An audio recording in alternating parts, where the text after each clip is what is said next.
Hi, everybody, and welcome back to TV for Real, where reality and scripted TV collide. My name is Mike Bloom, and today we are saying hi in a very different way because we are talking about critically acclaimed FX series and Emmy favorite, Shogun. Now, of course, any guide, whether it be a ship or a podcast, is nothing without its pilot or Anjin, and I'm so happy to be joined by my co-Anjin on this podcast, Sasha Joseph.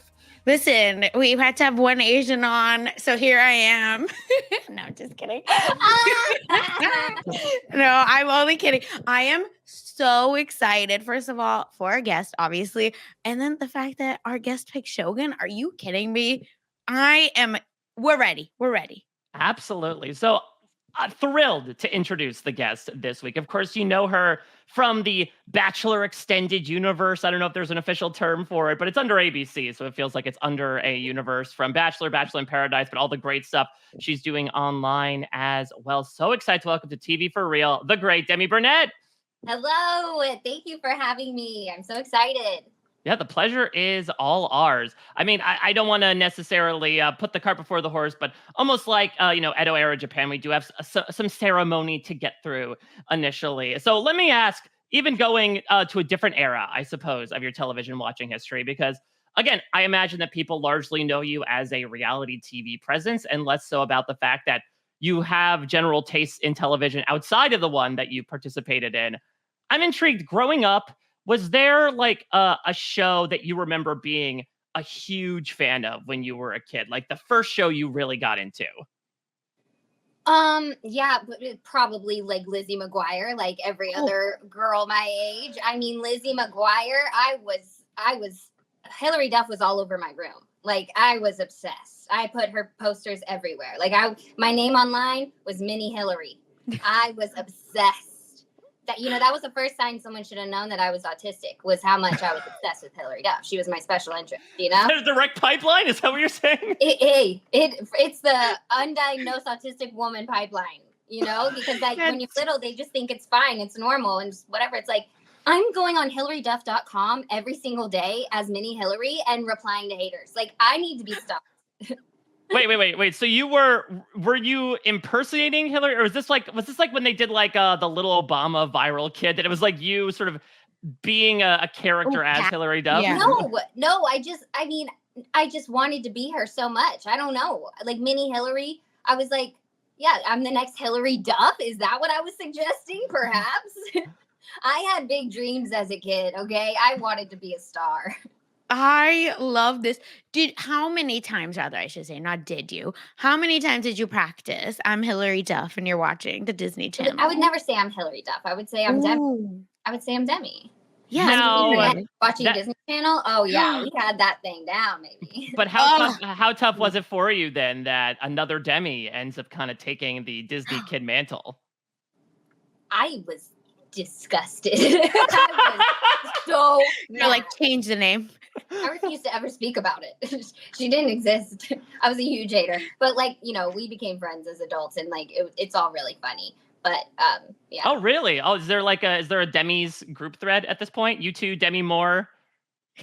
No, but one time I was at Dancing with the Stars, and I was sitting next to Demi Lovato, me, and then Rumor Willis, Demi Moore's daughter.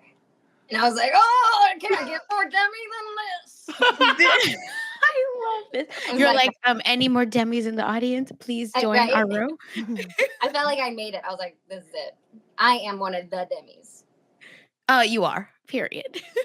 I will say, yeah, Hillary Duff was, I think I've told this story before, that I'm pretty sure, and I don't think this was by Mini Hillary, but I did get catfished by someone pretending to be a star of Lizzie McGuire. When I didn't know this. Yeah, so when I was about 14 years old, it wasn't Hillary Duff. It was her co-star Lelaine, aka Miranda. I used to Photoshop things of Miranda. I loved her too. Was it Demi?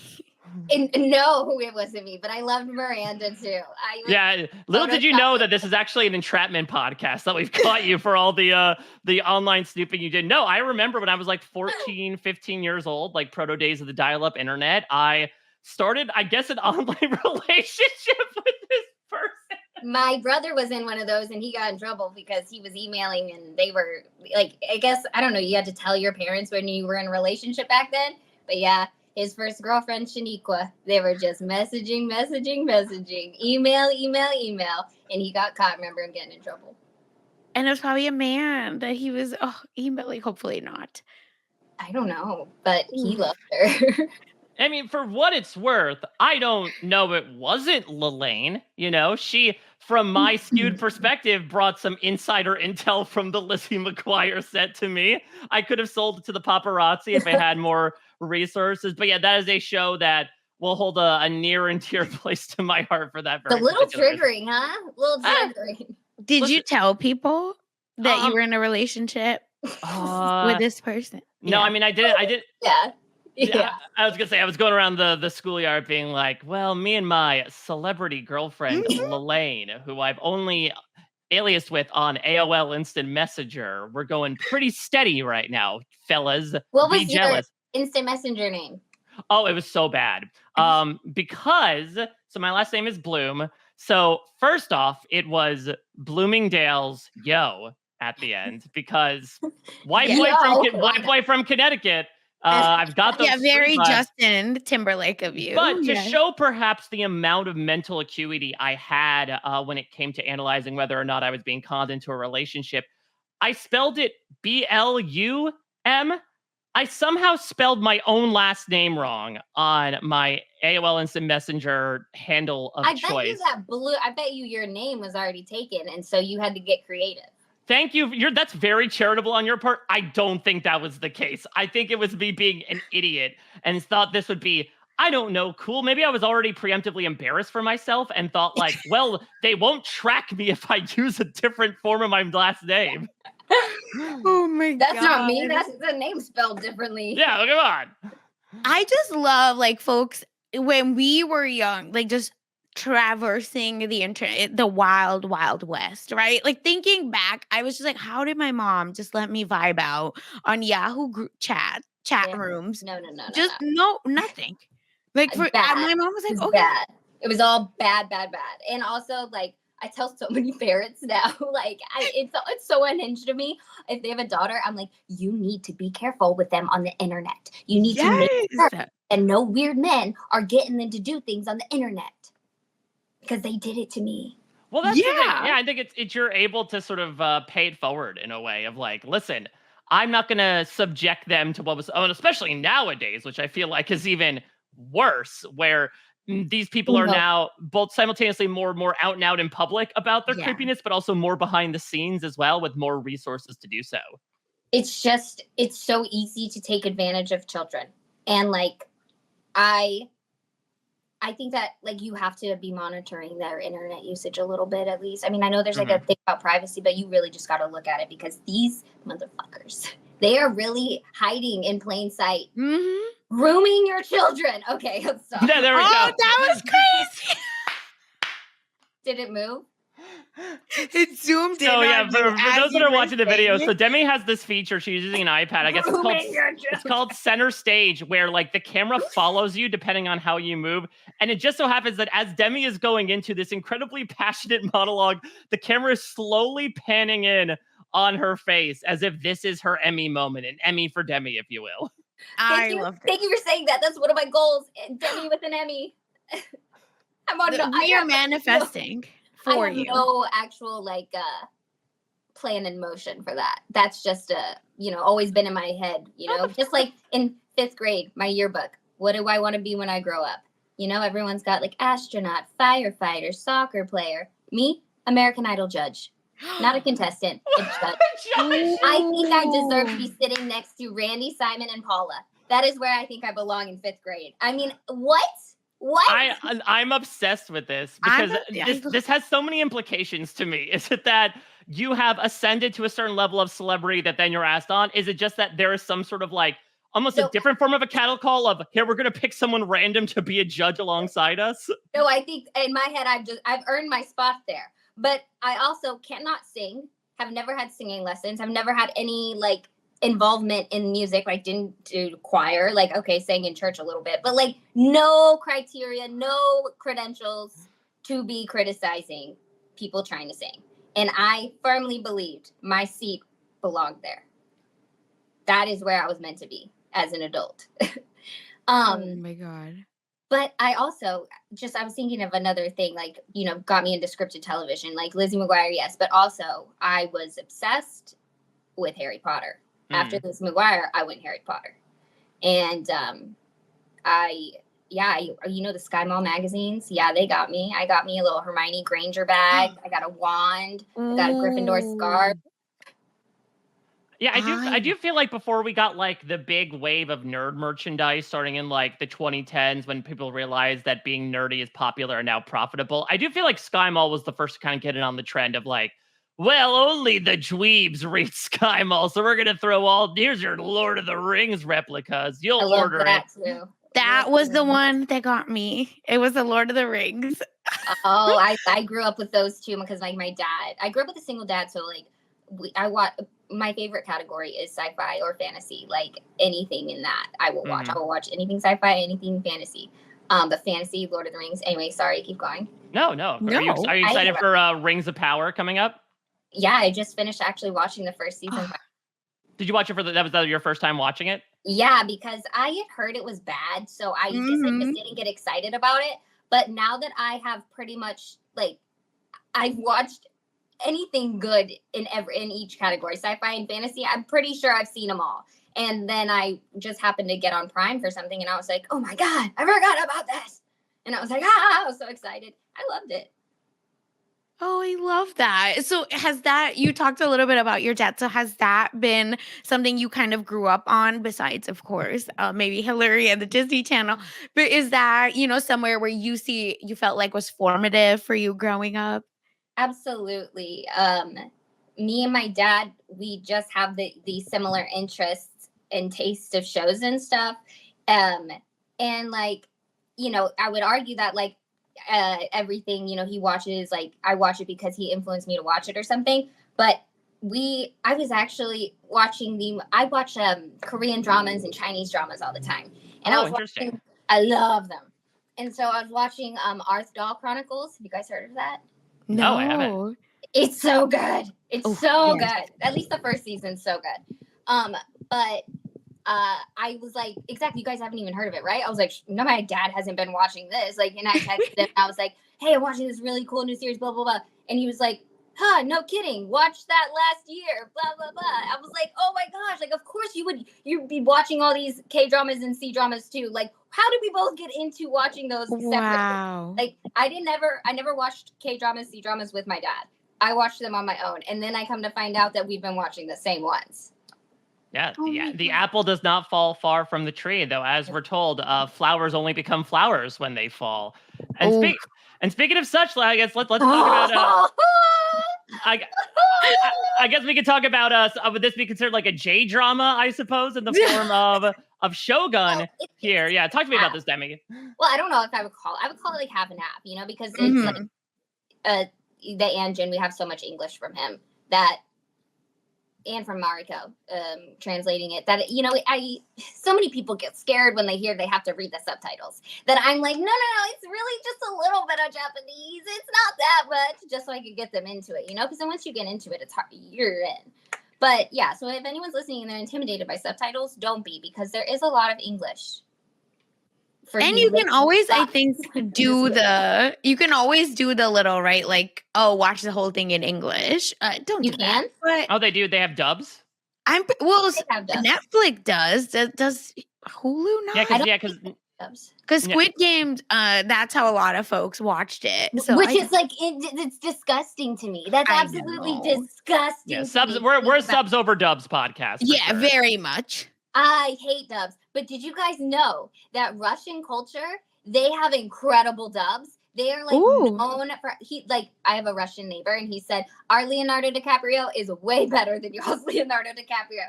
Like, we don't know about dubbing culture because everything's in English. Like we have the biggest film industry, whatever. Mm-hmm. But in other countries, they've got dubbing culture. That's so cool to me. That's so interesting. So then this guy, does he mean that like there is someone who every time Leonardo DiCaprio is in a movie, he's hired to specifically voice the Leo roles? Or is it just more so like, oh, he's the most well-known dubbing actor, and so he's like the Leonardo DiCaprio in Russia?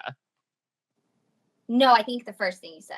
Okay, that he But basically I'm is not like, positive. and Don't quote me on that. I mean, that's interesting. Yeah, that you're sort of like associate. It's almost like being hired as like a celebrity doppelganger or impersonator, right? That it's like, well, everything that they're a part of, you're pretty much linked to it. I didn't even think about how quite literally global it all gets. Yeah. I never even thought about it. And when you told me that, I was like, that's a whole realm I've never considered. Like, life.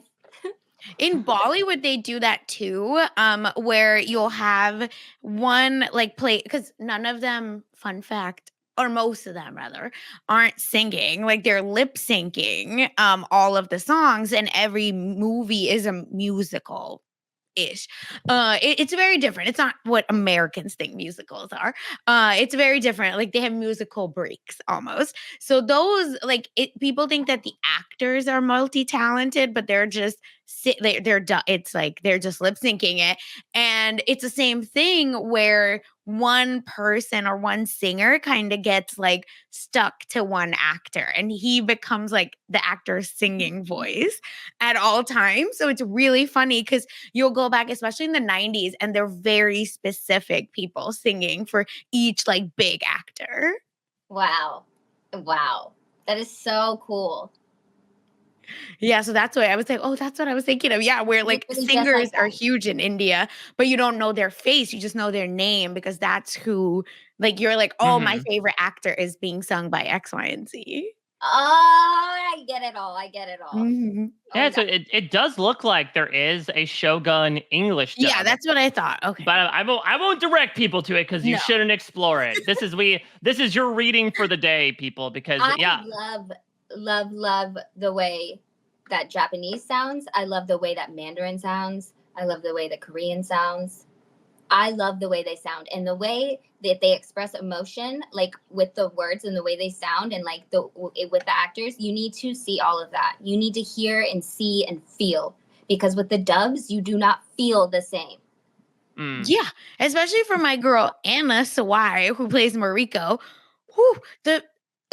Y'all, this isn't just like, oh, they're speaking Japanese. This is a 1600 feudal Japan. So they actually had to learn. The Sengoku period. Yes. I know that much. Yep. They literally had to sit there and learn, how to walk that way, how to talk that way, how to fight that way. Down to the way that she moves her dress. Yes. Walk to turn. Just to even turn. Like everything is so eloquent and like it's so amazing to watch because this is like you said 1600 Japan. And the way that they value respect and rules and manners and what do you call it? Etiquette. Yeah, etiquette, but like the culture. It's like the tea making. What is that? Ceremony. The ceremony. Ritual and ceremony. Rituals. That was the word. Thank you for that. So like all of these things that they take so seriously, like literally like death over. It's so interesting because it's like that the amount of control and like order and the way that they lived for such a long time ago, it's just so interesting. Yeah, and what I love about it too is that it's so beautiful. It's so beautiful. Yes. Well, and that's the thing. Like, it's a very beautiful show. Just, I think, due to the landscape that they're in. I think even the Anjin remarked it at some point of like, "Oh, I miss these views. These are great views." But I do think that what's so interesting is that the Japanese culture, right, is all about orders and ordinance. It's about like precise corners, again, like minimalism. Everything matters. Everything. But then the irony is getting to experience these people trying to kind of burst out of the order that is containing them, right? Particularly, probably my favorite episode, which is episode 6, Ladies of the Willow World, where we get like the perspectives of so many different women and really experiencing like the places they're put in this society and how they're going to find on two different sides sort of like their own ways to burst out of those boxes and be the ones to take control in a very male-dominated society. Absolutely. Like the way that the women find their power, like you have to see them go through so much of like where they just have to, like Mariko says, the eightfold fence, they just have to hold it in. And then you see when it pays off and like you see how they do have power, like Lady Ochiba in the end having all the power. Like, I have chills. just because like women aren't supposed to. Like women, you know, they don't get a say really on anything. They got to take care of the house. That's all that they do. And, you know, whatever, please their husbands and literally never like talk back. So it's so beautiful to watch someone come to power in such an eloquent way. And like, you're just, your whole insides are bursting watching, you know, watching the show. I'm not spoiling. Are we supposed to spoil it or not? It's full spoilers. No, Okay, you're we're going good. full You're good. spoiler. I thought here. about it at the very Yes. end of what I was saying, and I was like, uh-oh. No. Yeah. So it's awesome. Even watching Mariko die, like, you know, it's really sad, but it's like, that is what she's wanted for so long. Yes. She wanted to be dead to honor her family and like her purpose of life. Like she wanted to die with her family, and she feels like she's dishonored her father for all this long.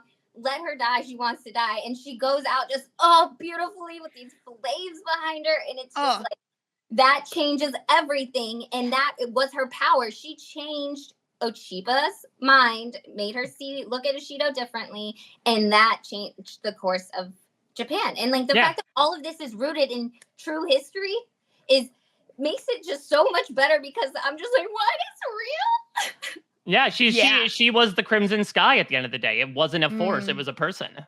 Yeah, and what I felt was so, again, she is the number one, like, period for me. Like, listen, my guy, not me forgetting, Yabushige. No. Yabu, we love Yabu. That's my guy, okay? But Mariko is like, who, you know, it's just the grace, right? The way she's able to be the filter of, this man is going off, but I cannot curse at Toranaga. So now I have to like have this beautiful melody and poem in the way I am translating. It's just, I am obsessed with her. And then the line where I was like, girl, what do you need from me? I will lay my life for you, even though this is fake, is when... Be careful what you wish for, Sasha. When people say that in feudal Japan, yeah, you know what? I take it back. It's cool, be cool. But when her husband, her ratchet ass, no good loser, says, you wanted to die, right? Die. And she said, not from you. Yeah, she said, all I wanted to do was distance myself from you. Yeah.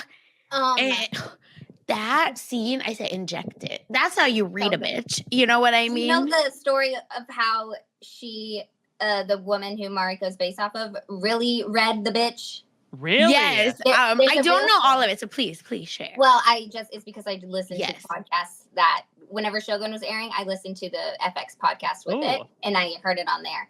So, and I'm probably going to miss a lot, but basically, Mariko and hubby, I remember. Hubby killed the gardener and wiped the gardener's blood on Mariko's, I'm just going to call her Mariko, but that's not her real name, and wiped it on her dress.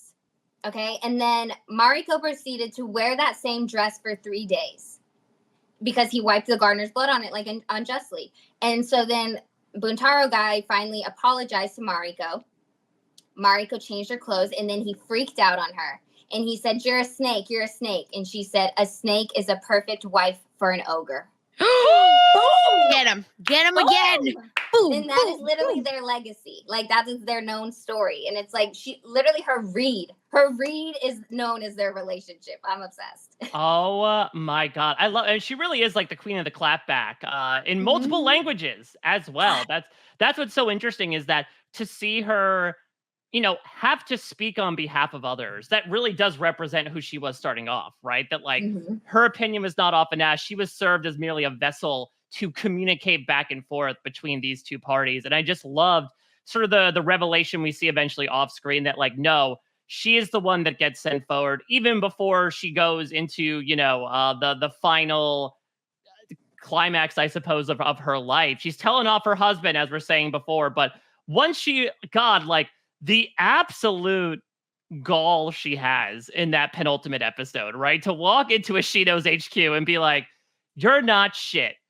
I'm you're like, are you going to say that you're holding hostages? I'm going to call it out right to your face. And if not, all so beautifully, like every response back with respect and not breaking the rules and not like starting a fight, you know, like everything just perfect. I'm like, I don't know why it makes me emotional. It just does.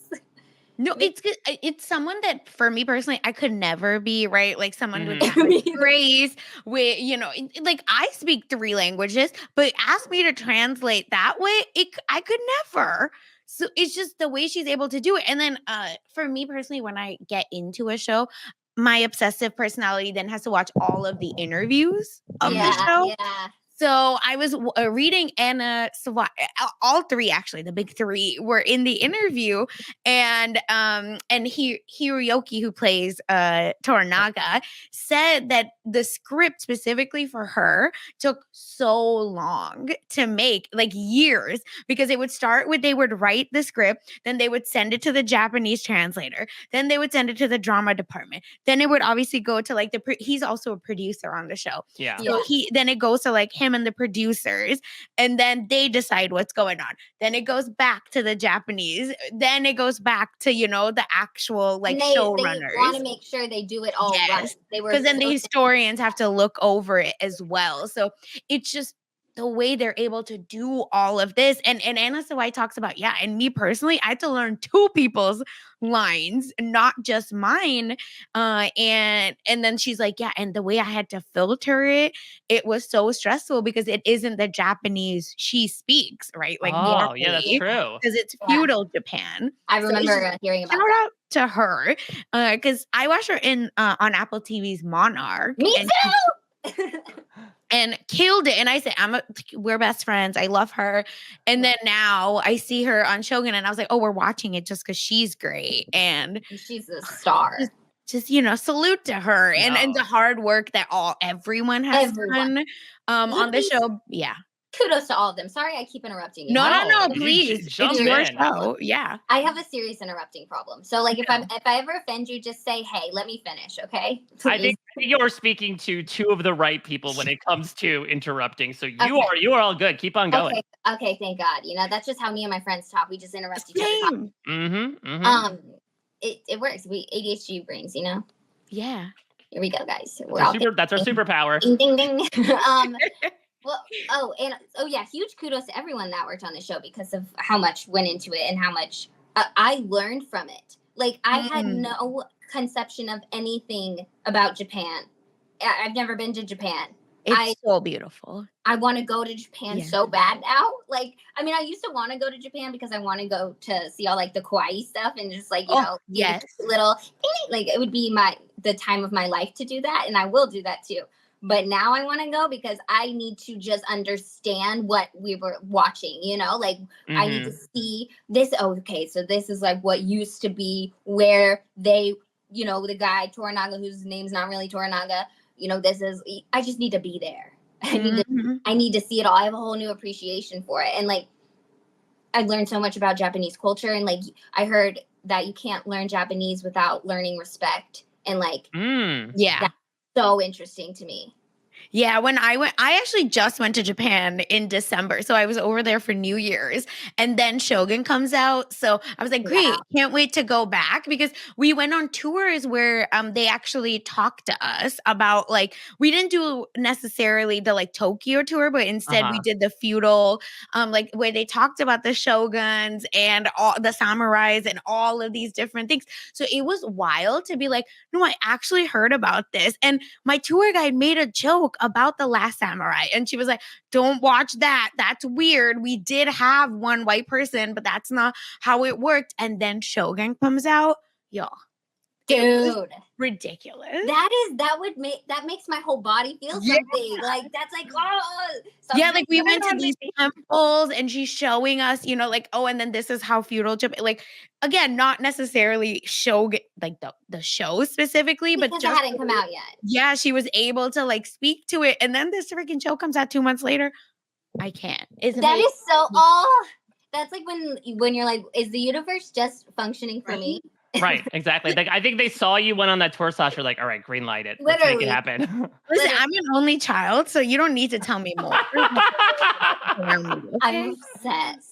I wish I was an only child. I'm just kidding. I love my brother. I just wish that I like had all that attention. It's a lot. Yeah, but then your parents would be monitoring who you were in a relationship with online, and then you'd have to disclose it. My time came. Yeah. While we're talking about just amazing characters. Did you guys love Fuji-sama?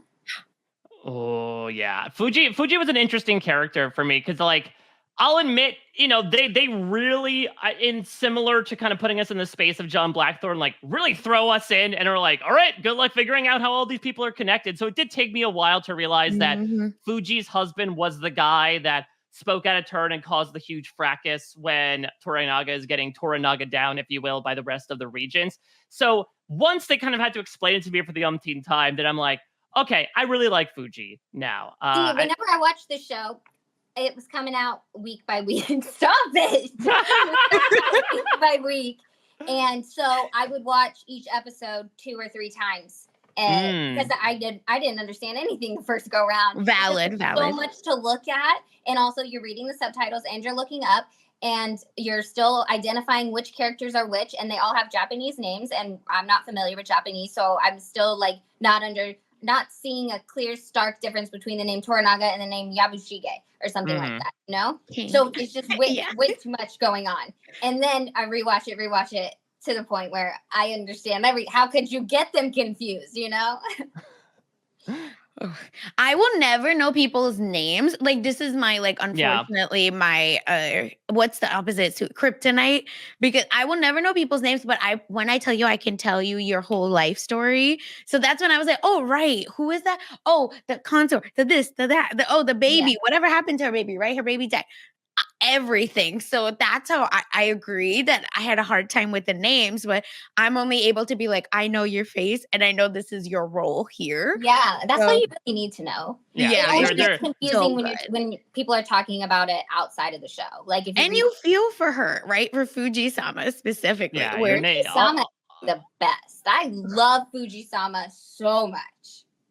She was one of my top favorites. Like, I'm serious. I'm trying to think. I actually, I'm trying to. Mike, who's yours? I know. I was like, you haven't said. So mine is Hiromatsu is maybe the best character, like the best like morals wise character on the show. Like I refer to him as like the wise grandpa, right? Basically, he's the uncle. He's the Uncle Iroh. He's the guy who's like coming in, just being like, all right, Toranaga, here's what we should be doing. He's the one that's handling all these sort of things. And so obviously the Mariko death was like the most gutting, but the other quite literally gutting death for me. That one was really horrible. That one was really, I was really fucked up from that.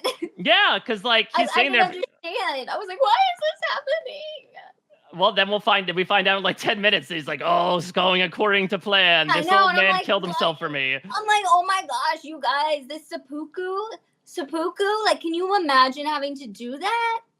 No, there's no way. And they were just doing it on the reg. Like, you try to stand up for your lord at the wrong time. Oh my God, you gotta cut your guts open and kill your baby. That's the tea. The fact that your line is done. It's different if, okay, you die. No, your whole line has to die. You have, like, teenagers and toddlers and all kinds of, like, they don't care. Well, it just goes to show how young he was and how dumb he was because he did that, and so that's how it's Darwinism. I know, only the respectful survive. No, right? Only the respectful. Survival of the most polite. Literally. Like that. But it's so fascinating and interesting to watch. Yes. It is. I don't know why. I don't know what the. No, because it's so different, right, from what we're used to and what we know of, and again, just the way the amount of work that has been put into this series, like it's so obvious. Because even the whole fighting scenes, right, like the cut and kill piece of it, like that's what they did back then. So you can't have these long drawn out fight scenes. So instead, those like 5 to 6 almost slashes have to be the most precise, choreographed, beautiful things you've seen. And they talk about that in the interviews. Like, no, we knew that. We knew we were screwed, that we only had this much time. So we had to just hit every single thing. Took 11 months to film. Wow. I mean, good. Because again, it shows that like, patience makes perfect in a manner of speaking. Yes. You can't necessarily plow through it the way you might do like a high budget movie. There was a lot of attention to detail here, and especially again going back to that word respect for the culture. because there's a lot you're speaking on behalf of as well. And that is what I was thinking about. Like, I was so grateful that they were so good about, making sure they were respectful, accurate to the culture, ran it through many Japanese people and multiple times. Because when I talk about this show and I'm sharing about this show, I can't be sharing false information. Exactly. Looking like an absolute fool talking about the end of the Sengoku period and having all the things wrong, I mean, I could look it up on my own, but as an average American person, they're probably not going to do that. That's a lot of work. So to have it all accurately portrayed in front of them, in front of us, so grateful for that. Thank you guys for taking a lot of work off our hands. Yes. And listen, that's why it took that long, but it's just, it just felt like so immersive that you were there and you had to really be on your P's and Q's watching the show. I don't know if y'all felt that way, but I'm like, I need to pay attention. I need to be straight. Look at what's going on. Right. Like, it's it felt so immersive in that as soon, like minute one of this show is again, my king talking about Yabushige just being like, so how do we kill these people? And then you're like, this guy sucks. And then you realize, no, he's actually kind of like a scientist where he's like, here's how we kill people. Oh, take a note of that. Oh, is it this? Is it that? It's sick, but something about it feels so, I don't know, like you're so drawn into this hate. Well, that's because his job is war, right? Like he is put in charge of trying to make sure that the most bloodshed is done in his favor. Though it does make me think, going back into that bit of the reality TV side of things, like it definitely feels like Yabu is probably like the most coded to be on reality television, considering how much he played both sides. But it doesn't feel like he's maybe the best player. He feels like somebody that would spill way too much information to the other side and basically get caught right in the middle and get run over. Absolutely. Absolutely. He's one of the best characters of the show, hands down. My favorite moment is definitely whenever him and Toranaga, he's about to kill himself and he's like, so is that, tell me, like, right before I die, I'll take it to my grave, is being the Shogun, is that what you always wanted? And Toranaga says, why tell a dead man the future? Because that is what Yabu said about Toranaga in episode 1. Let's get into Toranaga. Man. Oh, we gotta. I mean, listen, I've been waiting. It's been 14 years since I watched Lost Season 6, and I'm like, I like this guy, but I hate this guy Dogen, this guy that showed up at the temple. But I like this guy Hiroyuki Sanada. I hope he shows up in some other good stuff that I'm really going to enjoy. And he's done a lot since, but this is one of his most high-profile roles. Yeah.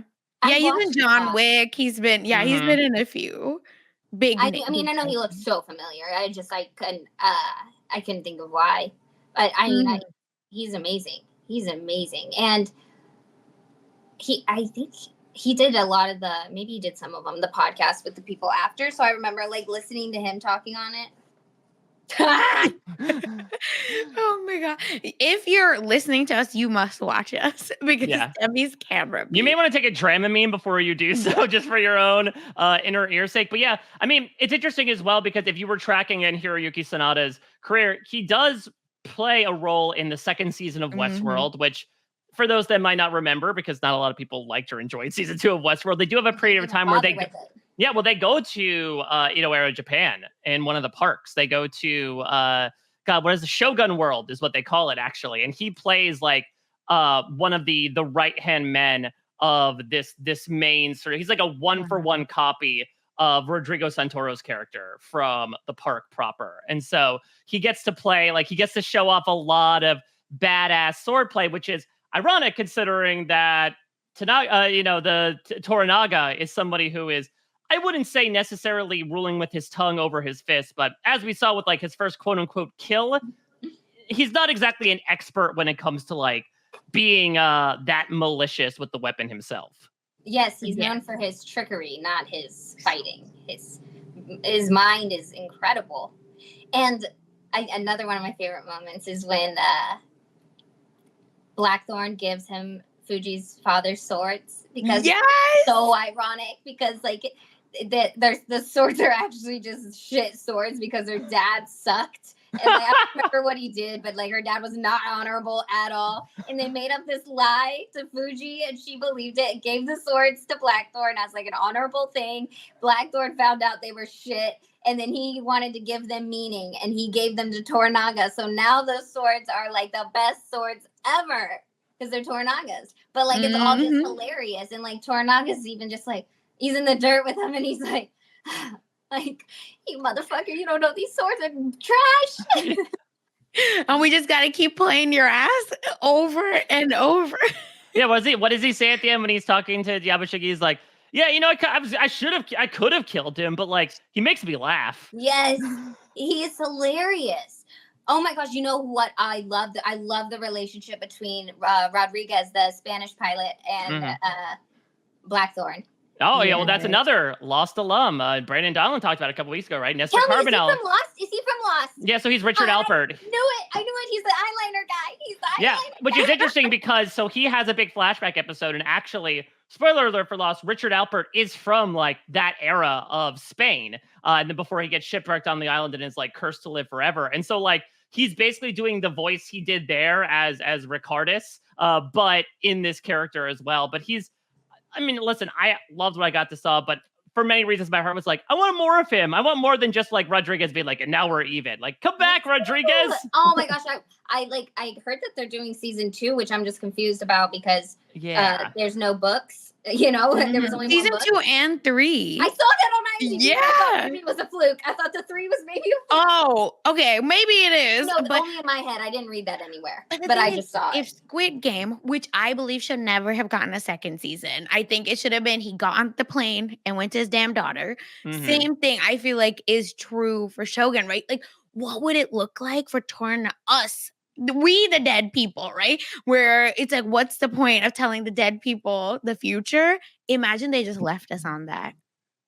I mean, I think it's a really fun ending for a miniseries. You know, that there's this idea that Blackthorn, and I especially loved. Again, this is not a very twisty show, but the one time they bring in what we think is a flash forward of like, oh, here's old Blackthorn, cataracts in, you know, ruminating back on his past, Citizen Kane style. But no, it turns out that again, it's just him almost having a flash forward or like a vision of what his life could be had he left this place. But then there is the, you know, Toranaga, I wouldn't say taking this like hard shift, but again, showcasing how he is perhaps more of like a ruthless tactician than maybe we initially thought when we got to know him through his complicated past. And that like, he's basically saying, yeah, I'm going to trap this guy here no matter what. I know we just freed a bunch of hostages, but now he's basically mine for the rest of his life. He said he will rebuild his ship and then I'll destroy it again. Like, I think that what season 2 potentially, since they're going to force it down our throats, I think, and we've got no more Mariko, so like, what the fuck? I'm so scared. We'll get more Rodriguez and Blackthorn, just because that was such a hit. I mean, I don't know if it was a hit, but for me, it was such a hit that I assume everyone else loved it. You loved it. This is weird. I'm doing it wrong. You loved it, so I loved it. Did you love it, Sasha? Yeah. Their relationship. So good. He said, "How's your mother? Dead." What I'm intrigued by is, are they going to focus more? Because it seemed like in the beginning they were really in on these like Euro diplomatic relationships, right? That like Blackthorn is, it's bristling up against, you know, the priest, one of the many poor unfortunate men that had to like shave the top part of their head awkwardly for this role for 11 months. But the priest kind of like comes and goes, and it obviously becomes less of a focus as Blackthorn gets, I think, more involved with the Japanese culture. But I am intrigued to see like if and when that comes back. Plus, I just want to deal with the comic circumstances of Toranaga giving land to both the church and the whorehouse to basically become next door neighbors. I want to see that more than anything. That is the ultimate shade, the ultimate tea. Like, let me be a fly on the wall in the building across from the whorehouse and the church. Let me just watch people go in and out of both all day. And again, those are the little chess pieces that I need folks to like understand and outline for this man. Like and it's not just him. I feel like is one of the smarter men in that he turns to the women. Bingo. to let them kind of lead and speak as necessary, right? Like even him and Mariko, I feel like in my mind they're way more of equals than any other situation, and we see these other lore just being completely played over and over again, right? Like they keep trying to vote, Toranaga out, whatever. And then we have the king's consort as well, who's another very smart woman, Marika's ex-bestie. Oshiba, yeah. Oshiba, thank you. Ex-bestie, whatever you want to say, friend of me. Even then, I feel like Toranaga knows, and Toranaga is like, yeah, Mariko, what do you think about her? Great, this is how we're gonna move. So that's why he's smarter, because he lets the women lead, and that's when he gets the idea of this land. It's because the church gonna be pissed that they have to, be with these sullied people. And that's why, again, like if we're doing like a Why Ishido Lost podcast, like, that's where he ends up faltering, is that he does relent for a bit of time to Ochiba, and like she does take control for a brief period of time, but then inevitably he steps up and he's like, all right, no, I got it now. Thank you very much. Actually, you're gonna marry me right now. So it really shows that I will be the supreme leader behind all of this. But as we find out in this, like, I don't know if it's an epilogue, especially given that season 2 and 3 are on the horizon, or if it's like Toranaga just sort of virtually mapping out how he expects the rest of this to go, that it will inevitably lead to like him getting turned on by his number one ally. Again, to go back to social strategy, that it's like he was too cocky, he didn't listen to her, and as a result, she was really turned off by his actions, and decided, especially after Mariko's death, like, nope, I'm not going to give you my vote at the end of the day. Oh, I loved it. And she's a queen for that. Like, absolute queen. I mean, changed history. Mm-hmm. It's so good. It's so true. So yeah, it does turn out that, yes, Shogun is actually going to be making seasons 2 and 3 at the same time. And so... wow. Yeah. At the same time. Yeah, I mean, that happens with movies sometimes. And I guess it does make sense. And hopefully it means a quick turnaround. Actually, same thing with Squid Game, right? Because they just announced this week that... What are you talking about? It's been years since that show came out. Right, but season 2 is airing in December 2026. And then season 3, the final season, is airing immediately the next year. Yep. So December 26th this year, Squid Game comes out. And then apparently right after that, which is so... Listen, why you don't do that with Bridgerton, you jerks? Anyway. See, that is the one that I watched season 1 and then I gave up. Season 2, I feel is better. The book in second, like Kate and Anthony's book, Chef's Kiss, would recommend. What is the book? The Kate and Anthony's book, I forget, the Viscount, something. I forgot the name. What is it about? No, Bridgerton. Sorry, I'm talking about. Oh, it's about Bridgerton. Yes. It just goes through each sibling. That's the love story. Each sibling. I just need more violence, Oh, absolutely not. Do not ever read it. Don't ever watch it. Yeah. I don't want any love stories ever. Oh, then absolutely not. No, all you want is heartbreak and bloodshed. Yes. No. Even My Lady Jane. Have you watched My Lady Jane on again Amazon, another Amazon Prime? No. My Lady Jane. Sounds like a euphemism for marijuana. You know what I've been binging? Because I always need like a show on while I crochet, and I've been crocheting a lot. I've been binging Orphan Black.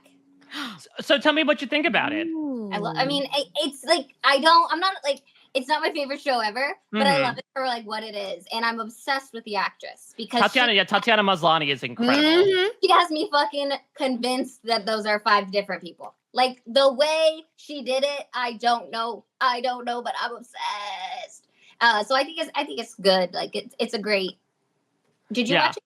I watched it. I will say it does start to lose the plot a little bit towards like season 2, season 3, where I think, Tatiana Maslany is still doing a great job, but it sort of then spins off into, maybe to your point, more of like generic sci-fi mystery box stuff. But like her performances are the one that really hooks you. I haven't watched the like reboot mini series that they just started doing with Kristen Ritter, but yeah, I mean, it was also like, I remember it aired in the States on like BBC America. Like it was just a Canadian show that they picked up and aired on this random ass cable channel. So listen, it was a little tougher to find than even something like Shogun, which in and of itself maybe has not become like the most conventionally popular show, even though it is so freaking good.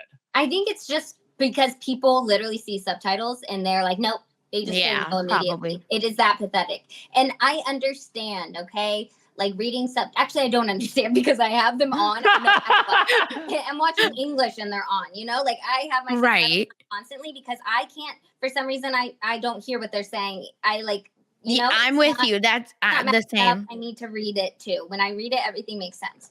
Yeah. So when people won't read the subtitles, that's just not a person that's going to be friends with me. You know, like we're not going to be friends. Is that like the first question on the friendship test is like, do you turn subtitles on when you're starting to watch a show? Like if you come into my house and we're watching TV and you say, hey, can we turn off the subtitles? I'm going to say, hey, can you leave? Yeah, that part. I would rather you leave than me do that, honestly. Also, I must say, every time you say something like serious or funny, the zoom in, like, it knows. Shout out to the iPad. Knows. That's all I'll say. It distracts me every time. Every time, like I can see it start to move, and then I'm like, "What was I even saying? What was I?" Because you said, and you can leave, and then it just zooms it. The memes. Well, listen, apparently using the center stage feature on your iPad, you can film your own prestige TV shows, not unlike the ones on Shogun, where they can do the cinematography for you. I wish I could just convince Shogun. Hey, they got 2 seasons. Wait. I have no place there. I have no. But this is the person. You're the person who thought they would be an American Idol judge in 5th grade without any prior experience. I'm the person who can be in feudal Japan. I don't fit in feudal Japan. Listen, you can have like for me to be there. No, we'll figure this out, right? Like you can somehow figure out a relationship with the priests. Or you can be like, or we could do like John Blackthorne flashbacks, and you can be like, I don't want to be in the flashbacks. Then I'll have to be in England, you know? Yeah. Oh, you want to be on the set? Yeah. Unless I want to be the current times. I think you're with the priest. Well, let's write this. How about like as in our grand role to get Demi into Shogun season 2? What Demi if with the Emmy? Yeah. What if we bring in the most popular convention from House of the Dragon season 2? Let's have John Blackthorne start having a bunch of like trippy fantasies where fantasy and reality are blurred. And so I'm so fucking sick of that. I could throw up. I've never been more mad about something. Like, I mean, I have. But Damon's still hallucinating in Harrenhal. It's sick. It's a sick joke. It's been the entire season. What's he possibly gonna do to on Sunday that's gonna change things now? Holy shit. I've never seen a more worthless character, and like he's the one that I thought would deliver the most evil.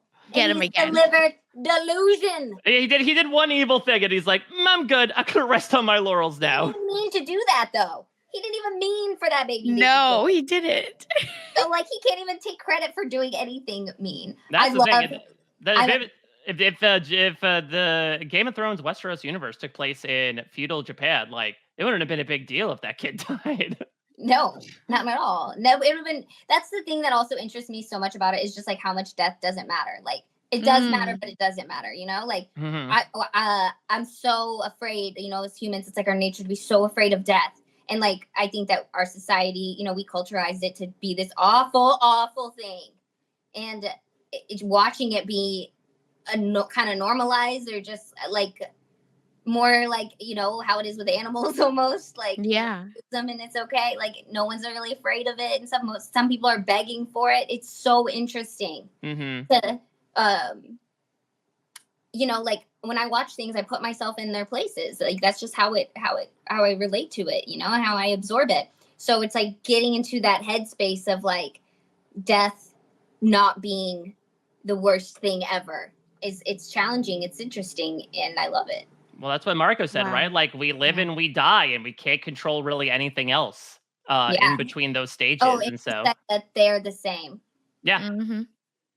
Because it's almost like, is it another season, right? Like we don't know what happens after. Maybe there is something else. Yeah, is life renewed for seasons 2 and 3? Right? Oh my God.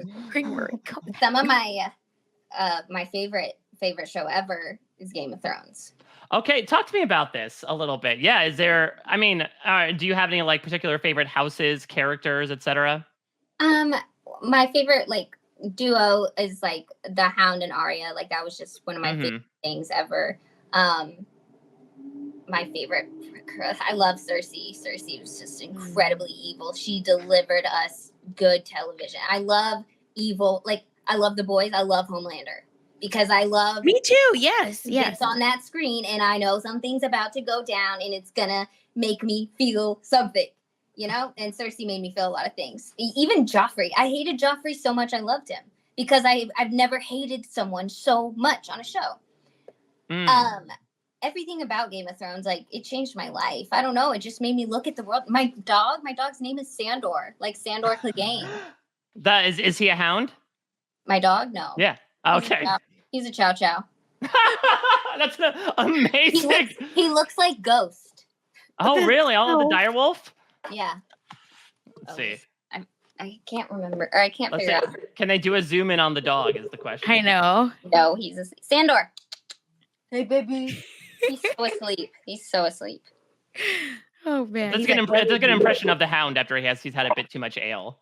Yeah, exactly. After he's eaten every fucking chicken in here. I do want to ask something because we have a Bachelor correspondent on our podcast, and I'd be remiss to not bring in a question from her.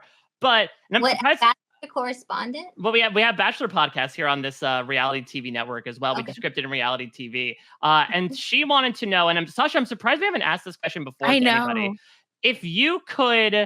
If there was like a scripted either TV show or movie of your season of Bachelor in Paradise. Oh, right. Who would be cast as you? That's funny.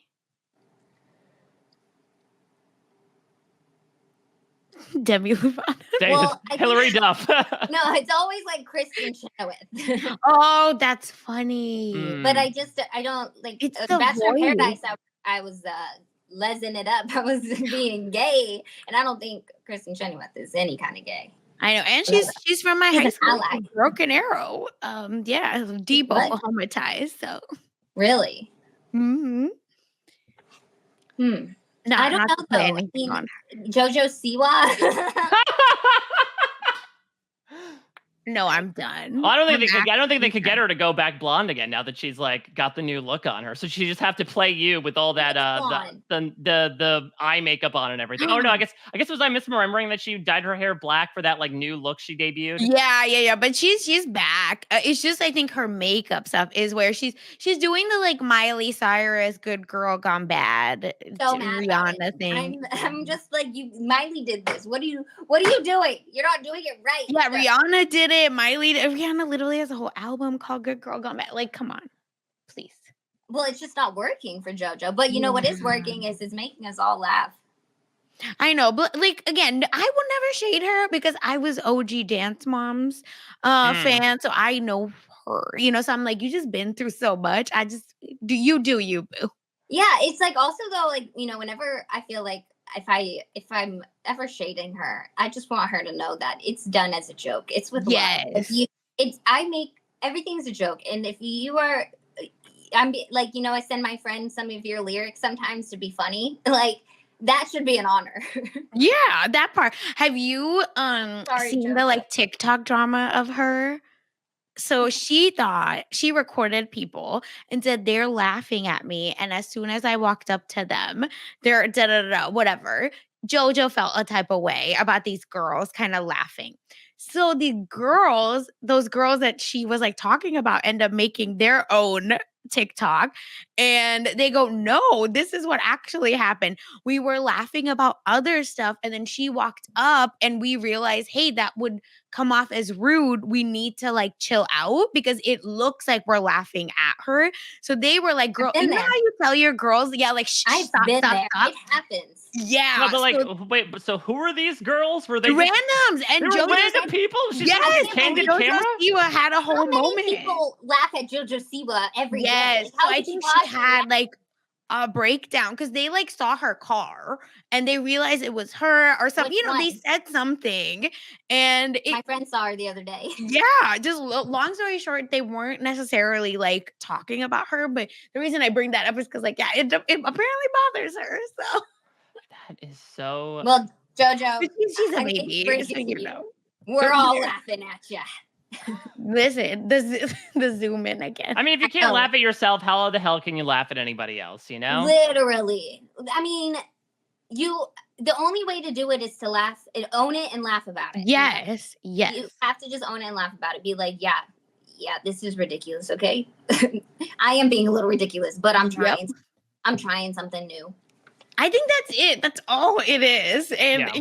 we've just, a lot of us have seen her grow up. So I think for me, it's like, oh, that's like my little, person that I knew that's now on like a wild path. Well, and Yeah, even in that totally. Miley Cyrus stage, like we all kind of Yes. laughed at that too. We made We fun of Miley the I saw Beetlejuice suit and gyrating There on was top of the ice no cream truck. laughter coming from me. I was a diehard fan. I Yeah, was bleeding for that. I was I like, would this say is the there's greatest thing I've ever two. seen. Yes, that's the thing. There were two people for Miley, right? And again, I think this all ties to like our Shogun conversation about like women and Really? expectations. No, because, like, about like women and like It weird does. expectations. Because it's the same for JoJo and same for Miley, where I think there was a clear divide of people being like, "This bitch is crazy," or there was like, "Yeah, Miley, like shed that Hannah Montana That's skin, what it was. et It cetera, et was cetera." doing, So that's and it what was I at a always time. think about. You're absolutely on point with that because it was at a time when I was 18, I think ish. Yes, makes Freshman in sense. college. So Yeah, I was in college. away from my parents, and I was the biggest rebel because I had a very strict dad. So when I went to college, I was breaking free from that. Bangers came out. Miley Cyrus is rebelling against everything she's supposed to be. She was my mascot. She was my mantra. Everything. She broke all the rules and like did not give a fuck. Like if anyone was laughing at her, she was laughing with them. Like there was also I watched her documentary where she was like, all of this is planned. She was like, I think about all of the biggest stars Britney Spears, Madonna, and etc. All of them were considered crazy. They did outlandish things. They did something that made their name stick. And Miley without bangers would not be the same. Miley would not be the icon she is today without that. Now, wait a minute. Is Miley Cyrus the Toranaga of the music business? She had a huge plan. This was her crimson sky. And think about her song Flowers. I can buy myself flowers. There we go. She is the Toranaga or the Ochiba or the Marika. I don't know. No, the Toranaga. She's alive. I love that. Okay. I love it. Me too.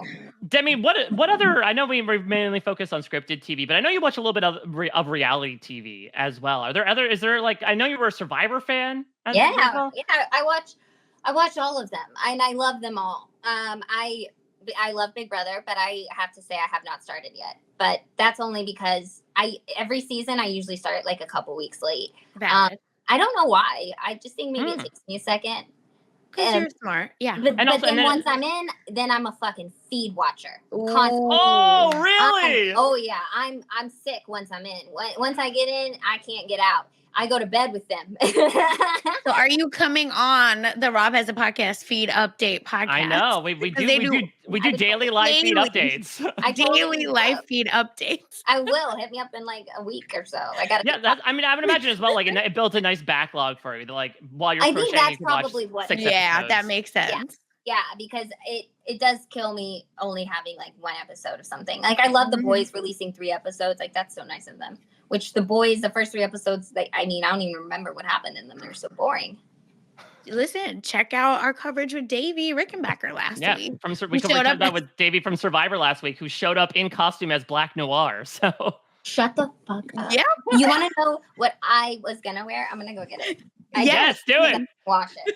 Oh my God, Sasha, are we doing a thing where now someone has to come on dressed up every week?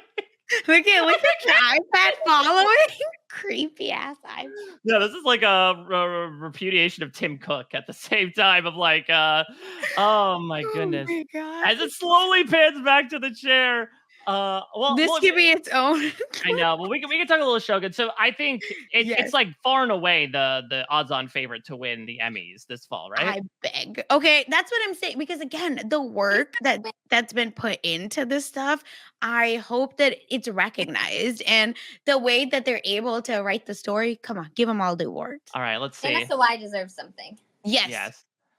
Oh! How dare you not? Why don't I own this shirt? Number one. There it goes. There we go. Perfect. I might have to. The bottom of it says, "Brandon still struggling." Oh my God! Holy moly. But you should, the way you should have worn.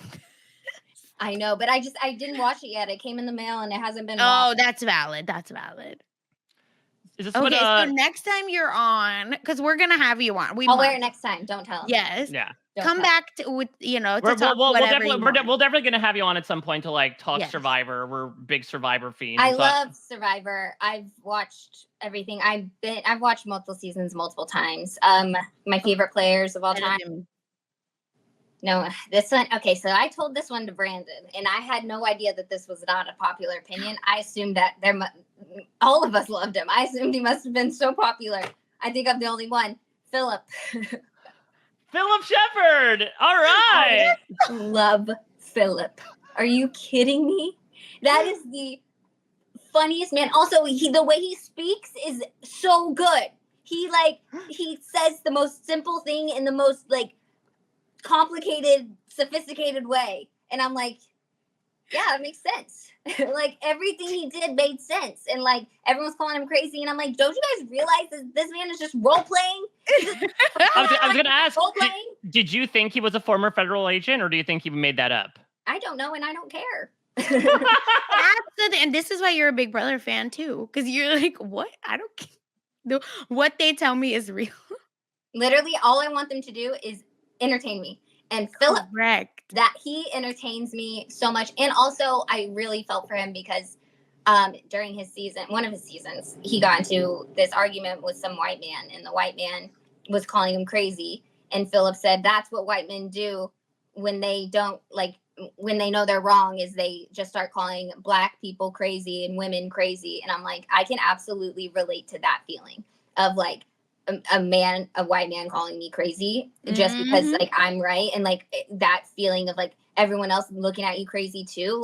You're in the wrong. And oh my gosh, it's a terrible, terrible feeling. So when he said that, and everybody looked at him like he was crazy and nobody validated him. And even at the time, Jeff was kind of like, well, do you think that was racist? Or not? Nobody took it seriously. And nobody really heard what he had to say. And I was like, this is one of the most valid, untalked about things I've ever heard. That is so real. And it was just terrible to watch nobody stick up for him and be like, oh yeah, actually, I see exactly what you're talking about. Mm-hmm. Well, listen. That's just for Philip. Yeah, I don't know if this trio is iconic as Stealth or us, but I think if this was a match made in heaven to have you on, Demi. This was seriously such a great time to talk about script, to talk about a little bit of reality towards the end. To Sasha's point, I think it's a when not if that we'll have you back at some point to talk literally anything under the sun. Listen, you talk about how you love sci-fi and fantasy, that is our wheelhouse. So I think safe to say you guys we've got don't lots of. understand. I have no friends who watch this kind of stuff. No, hello. Now you do. I would love so much, even if we don't do podcasts, we can just have a group chat or something. I just want hell yeah, sci-fi fantasy. I'm a yapper. So bad. Come on, I'm a yapper too, and Sasha, I feel like we could really, really use each other. Let's do this. I need you. I need you in my life. And I would love to come back and talk any fantasy shows. Did you guys ever watch The Expanse? Ooh, so I want to. My wife, who is very much in your corner as well in terms of her unabashed love of that stuff. She has been slowly making her way through the audiobooks, but I've heard nothing but incredible things about it. I obsessed. I watched that for probably a year straight, just on repeat. My friends would come over every time and they'd be like, this fucking shit still. And I'm like, yeah, it's amazing. Please pay attention for 5 seconds. And then I'm like, okay, I know it looks a little weird. I kind of understand why, you might not like it, but good God, it is so good. So good. Got you. So watch The Expanse. Sorry, yeah. Watch The Expanse. That's a great plug. That's your final plug. I love this. Do you have anything else you want to plug though, Demi? If people want to check out what you're doing on social media or any other appearances or media you might be doing. Absolutely. Check me out on social media, Instagram, TikTok. I did a show, but it's not out yet, and I don't think I can say anything about it. But I did do a new reality show recently, and I was with a bunch of reality legends. Yep. Okay, interesting. So we will see. I don't know if that'll come out before or after Shogun season 2. Maybe alongside it, so we just get so much greatness. When is season 2 coming out? I don't know. It was only announced. Yeah, seasons 2 and 3 were announced back in May. So suffice it to say, I have no clue. I hope my show comes out before that. That's a good goalpost to have.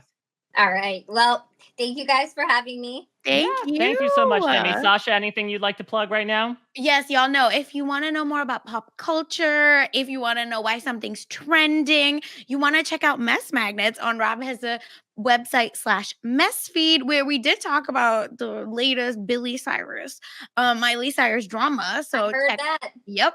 So check that out. We talk ballerina farms. If you want to know trad wife drama, check all of it out. I did not understand literally any of those words you just said. Mess Magnets, you need to listen. I and got you'll like half know. of it, you know? Yeah. I got- Listen, trad wives, all their drama. I don't know what the trad wife is. They're like traditional quote unquote wives Are we on talking TikTok about- that make everything from Yeah, scratch. we're talking about that lady. Nara. Yeah. Whatever, from scratch. Mhm. So yeah, we talked. There was like a whole the Times article that came out about one of these women about how she's like has 8 kids and left Juilliard as a ballerina because she got pregnant. So she's like Julia Stiles' character from yeah. Save the Last Dance. But guess who she's married to? An heir of JetBlue. What? So it's not actually traditional because they're like billionaire. Anyway, so yeah, there's a whole thing. Check out Mess Magnets and a whole bunch of other stuff. But I love check that out on my Twitter. You'll know what I'm up to. What about you, Mike?